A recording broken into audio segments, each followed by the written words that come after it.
The Alexandria Link by Steve Berry. Prologue. Palestine in April 1948.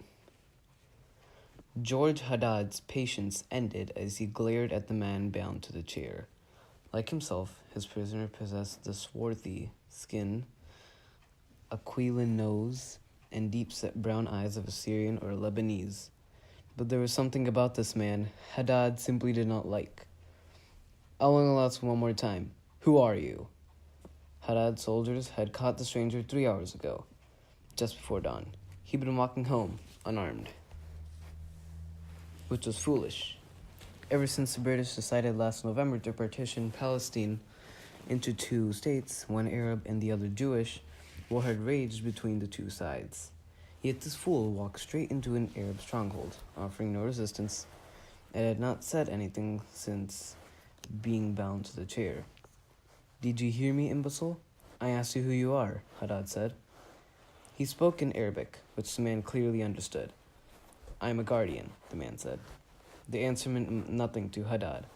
"What's that?" "We're keepers of knowledge," the man said. Haddad was not in the mood for riddles. Just yesterday, the Jewish underground had attacked a nearby village. 40 Palestinian men and women had been herded into a quarry and shot. Nothing unusual. Arabs were being systematically murdered and expelled.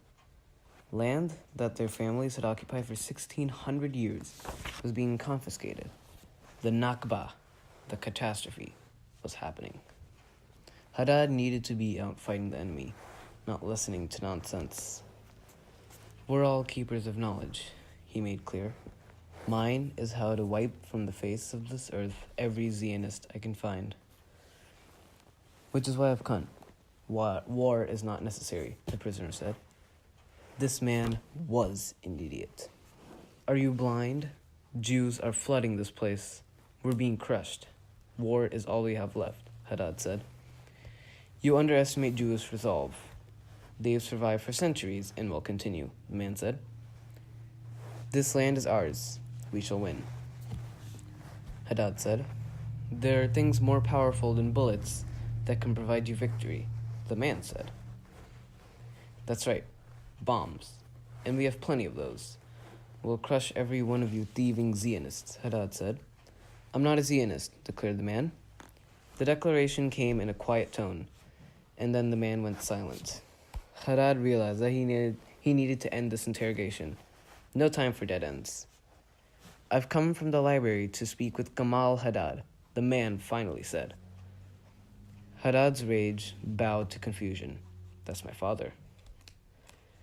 The man said, "I was told he lived in this village."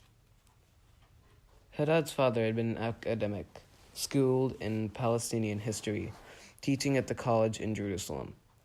A man big in voice and laugh, body and heart, he'd recently acted as an emissary between the Arabs and the British, trying to stop the massive Jewish immigration and prevent the Nakba.